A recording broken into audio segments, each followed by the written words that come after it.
Hello everybody, and I just felt like it would be appropriate to make a layout update and just sort of a roster update because I haven't done so in quite some time, and there's a lot of things going on right now, and so I figured this would be an appropriate time to do so. So I'll go over some new motive power, which you can see in front of you, some stuff that I've weathered, and also some plans and changes to the layout. So just to start off here, here's 5 engines. Only 2 of these are new. I'll start off with the B40-8. So as I'm sure a lot of people know, I have a custom 570 model, but I made that about 2.5 years ago, and the quality of it is not great. I had a custom paint everything, and it's the orange isn't correct, the green's not right, the decals aren't great. So what I did, I found this was just a shell online, and actually from Atlas, and so I bought just the shell, number 8022, and I'm going to make this into 570. So I'm going to have to do a variety of processes to make this look like 570, of course. One of the bigger things is the headlight. I've already sanded down the original headlight casing, but now I'm just going to put it just above the wagon wheel on the nose. Of course, renumbering it, I'm just going to leave it on the track, but on the other side, I have removed the numbers, and I'm just awaiting the microscale decals to patch the put the orange patch on it and then letter it 570. And then I also have to this is the green that it was, which you can tell it's a much lighter and glossier green. And so I think I have a replacement green which will work pretty well for it, for the truck frames and the fuel tank. And then lastly, something that gives 570 a lot of character is its cab details, like the PTC arrays and air conditioning. And then also it did, for some reason, it did not come with front or rear handrails, so I'm gonna have to find those. But yeah, this is the first thing. And then back here, we have an MRL SD45-2. So this had been sitting in Randy's for quite some time. I almost always remember it there. But so after my dad and I's trip to Montana in June of last year, I decided that I should most likely get an MRL, just because the trip was so memorable, and just I felt that the blue contrast the orange of BNSF, but it also works really well together. And so this is why I got. It was originally DC, and then I immediately put DCC and sound into it, which I'd never done before, but it worked right away, and it was a pretty easy process. One thing, however, more handrail stuff, more front handrail stuff. At some point, the left side had broken off. Well, the chain came apart, kind of, so it wasn't so sound on there. And then the left side came off at some point. And you can also see right here, the paint has chipped because it got bent once pretty bad when I was moving it. All by accident, of course, but just kind of unfortunate. So what I'm going to do is try and find some replacement handrails for this. And yeah, both the MRL and 8622 or 570, they both have Tsunami 2 sound. Oh, and so this is another 317. I'll put it on the tracker in front of us so we can see it real nicely. 317 is with a Christmas gift. It's a ready to roll model, but it has Tsunami 2 because this was announced when there was the chip shortage of the economy decoders. And so this has Tsunami 2, and it's a really, really nice unit for the price. It's got a working beacon. I changed it because it had a Stratolite originally, but I just did some CV programming, and so now it's on the function of a ditch light, but it looks really nice because it flashes on and off nice and softly.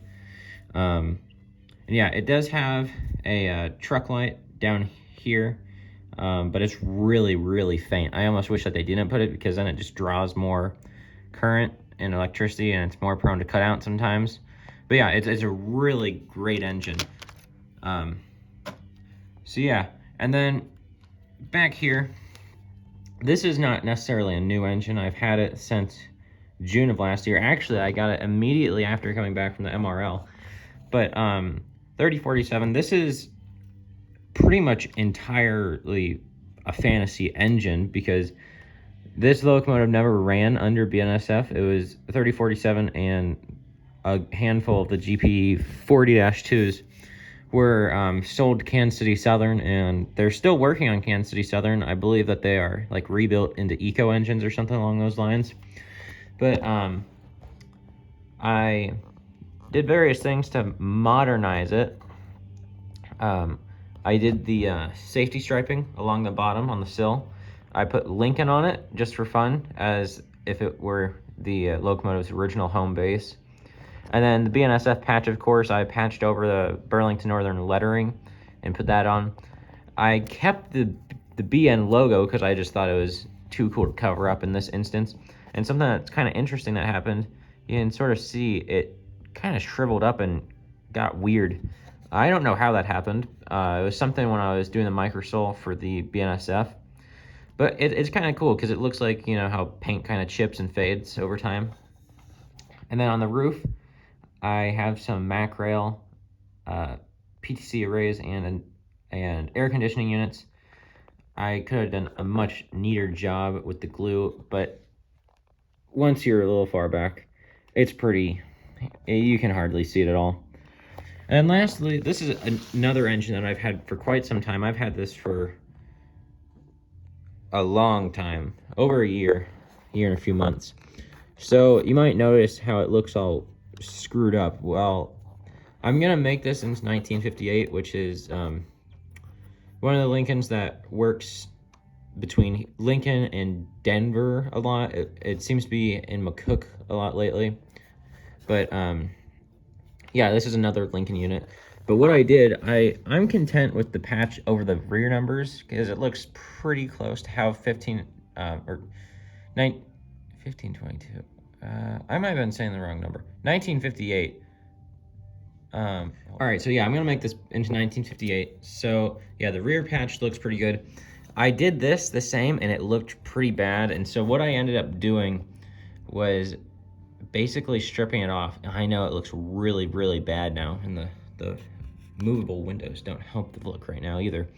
But what I've done is I've ordered green BN Cascade green paint, and what I'm gonna do is just paint over that. I know it's usually frowned upon, but I don't know, I'll test it. I'm thinking of hand painting it, because there will be a BNSF patch here, and then 1958 will be up here.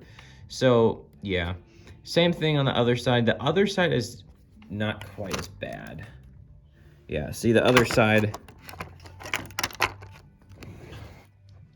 well, it's scratched up a little bit more on this side, but I think a little bit of paint will fix that, and then of course the decals over it, and it'll be looking pretty good.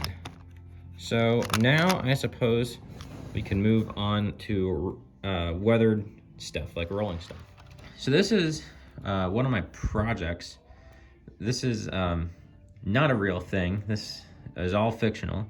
This is an Old Home bread hopper, and I have a very strange fascination with this bread company, which I don't believe exists anymore.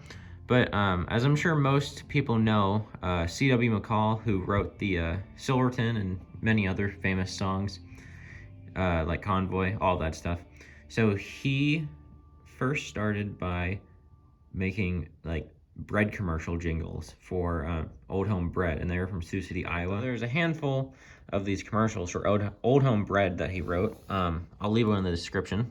They are quite interesting, and just kind of unique and cool. But so I made an Old Home Bread hopper, and I chose this hopper because, as you can see next to the Frisco car, it is shorter. It's I don't know what the proper I don't know what its actual car name is, but it's slightly shorter. This and another one I got from Eric, the Amtrak engineer. He gave me a bunch of his old HO scale stuff that he hasn't used in quite a long time, and so there's a few projects out of them. This is one of them. I have 2 other cars that I repainted that will probably be in another video into MRL colors, and yeah, so there's that. So this is another one. You can see that MRL has basically poisoned me with my foaming. So this is another MRL car. I have acquired quite the MRL fleet lately. I still plan on making a couple more cars for them and maybe a second engine. So this originally was a Rock Island gondola, and you can see the old Rock Island paint. I did not paint the underside of the car. I did paint the bolster, but not the actual underbody, because I was kind of running low on this color paint, and I didn't want to waste it on something you wouldn't see at all.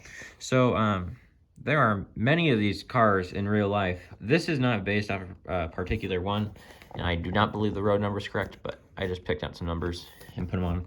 But these are XBN gondolas, and you can actually see the BN logo. What I did for that was I cut it in half, and then I painted the one to the right of it blue, which was a thing that they did. I don't know if I have any pictures, but yeah, that was a very common thing, and you see them all over. Like on their tie train, their entire tie train is made up of these cars. I believe that their cars are slightly longer, I think about 10 feet longer, but this still conveys the look. And I also have a little topper to put on it. But yeah. So this is not a train car. Well, it's not a train car, but this is a Denver and Rio Grande Western 45-foot piggyback trailer. And I just got this, let's see, last Tuesday. And weathered it up. You can see I did some mud splatter effects, and there's some more. I feel like this weathering job came out pretty good. And the car that's on, last week, or 2 weeks ago, I went down to Kansas City, and I got this piggyback car for $10, and it's got metal wheels, metal couplers from Doc's Caboose. It was a used one. And then lastly, bring up the short little cut of cars. I have a pair of BN Cabooses, only 2 numbers off, 10171 and 10169. So I got the 10171 because I was needing a caboose, and particularly a BN one. The BN ones that I was using before were the old Athearn kits, like the blue box kits, and they were considerably shorter, and the colors were faded, the details weren't great. Like it worked, but I decided it would be time to replace it. So I got this one, and then after running it for some time, a couple weeks, I realized that I honestly did need a second one, because even though I modeled a somewhat modern era, all of my road trains run with a caboose.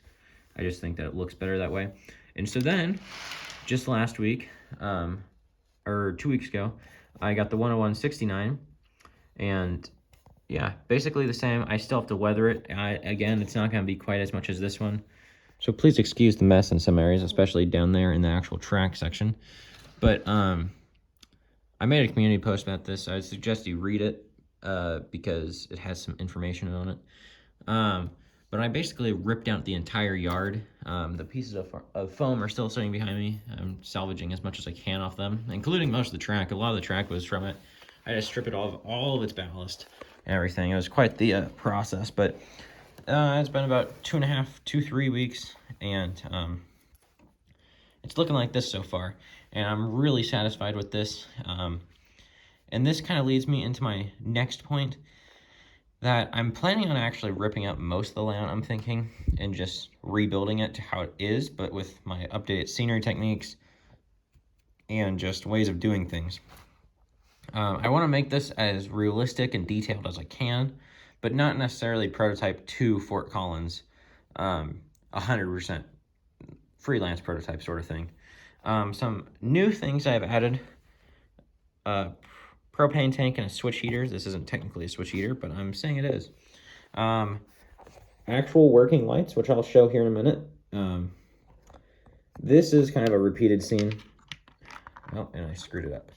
But just some spare wheels off to the side here in a little supply yard. And then updated crossing plates. These are from Woodland Scenics and they're plastic, so they hopefully will stand up better. And then stand up to time, not stand up like standing up. And also I made a little milepost sign. I'm planning on making a few more of these. Not the correct font, but honestly, who cares? I just think this font looks good and it works. So eventually this will all be ballasted, hopefully within like, I hope a month. That's quite a long time, but for sure a month. Let's say for sure a month. And then I'm gonna move on, I think, to the river scene behind me. I don't really even want to show it because it's quite messy. But yeah. So let me know in the comments if you guys would like to see update videos, and I'm planning on making a scenery tutorial because my new updated scenery techniques have proved very good, and I would say they're quite realistic. All right, I'll go turn some lights on. All right, so here's the yard in the dark. It's quite impressive, actually. It looks really neat. So I'm planning on putting 3 more of these lights along the other half of the yard and out to the street. I put 5872 on because it also has a lot of lights, like the front porch light and the number boards. So yeah, I think this is where I'm going to leave it. I hope everybody enjoyed this layout and roster sort of update. And please let me know your thoughts in the comments. And let me know if you'd like to see videos through this revamping of the layout. I'm really wanting to get it into a very nice, presentable state. So, yeah, thank you everybody for watching, and goodbye.